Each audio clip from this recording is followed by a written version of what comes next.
DIRECTV versus YouTube TV. Best picture quality for you. Hey guys, in this video, I'm going to compare and tell you about the pros and cons of DIRECTV and YouTube TV in terms of picture quality. So, make sure to watch this video till the end and let's get started.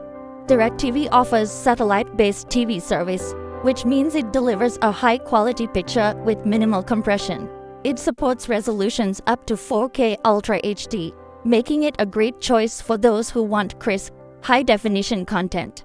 Since it relies on a satellite signal, the picture quality remains consistent without buffering issues. However, bad weather conditions can affect the signal, leading to potential interruptions or pixelation.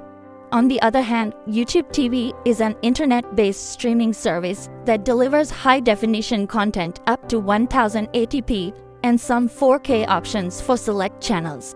The picture quality depends on your internet speed, meaning a strong and stable connection is necessary for the best experience. Unlike DIRECTV, there are no weather-related disruptions, but compression can sometimes reduce video sharpness compared to satellite TV. So that's basically the main differences between DIRECTV and YouTube TV, which will help you in choosing the right one for you. So that's all for this video. Easy to understand tutorials about business, project management, softwares, social media apps, and more. Softpro dream to 100,000. Thanks for watching.